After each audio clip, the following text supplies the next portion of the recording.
Hello hi नमस्कार जय Jagannath welcome to my channel the success leader. तो पिला मैंने आज आम स्टार्ट करना plus two second year first unit long question माने। तो देखमा सत्यवादी शिक्षा व्यवस्था एक बरणी प्रदान कर जेनटा कि सत्यवादी वन विद्यालय 1909 मसीहा अगस्ट 12 तारिख में पुरी ठारे 12 किलोमीटर दूर साक्षीगोपाल ठारे उत्कलमणि द्वारा प्रतिष्ठा करा जायथिला।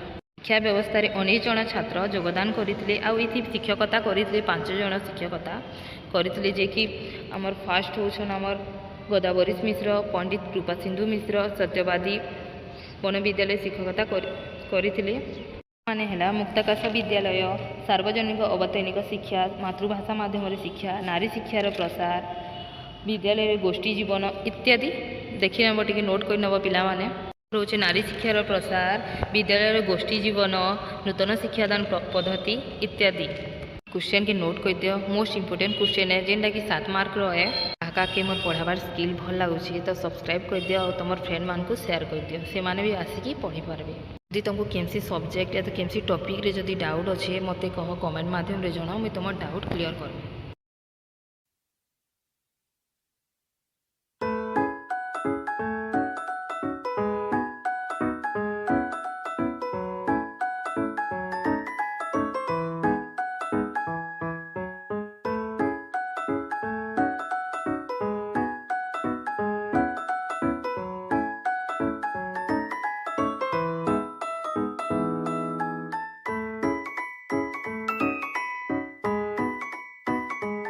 गांधीजी मत अनुजाई शिक्षार लक्ष्य गुड़िक आलोचना कर।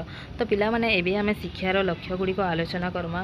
तो आमर एंसर निके जाओ। महात्मा गांधी मत शिक्षादान समय सह संपर्क नीति जेना कि प्रिंसिपल ऑफ कोरिलेशन अनुसरण कर प्रत्येक शिक्षक शिक्षादान करने उचित। गांधीजी मत शिक्षार लक्ष्य गुड़िक हेउछि मौलिक शिक्षा व्यवस्था रे शिक्षा विधायन करने सहित समाजर आवश्यकता पूरण पाई किछि उत्पादन करने को समर्थ होता है।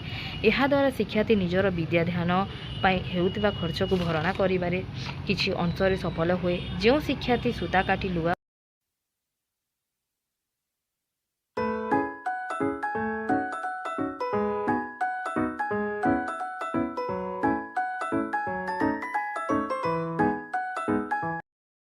आस्तिवादी शिक्षार स्वरूप वर्णना कर। प्रत्यक्षवाद शिक्षार लक्ष्य शिक्षार विषय वस्तु शिक्षा पद्धति मूल्यांकन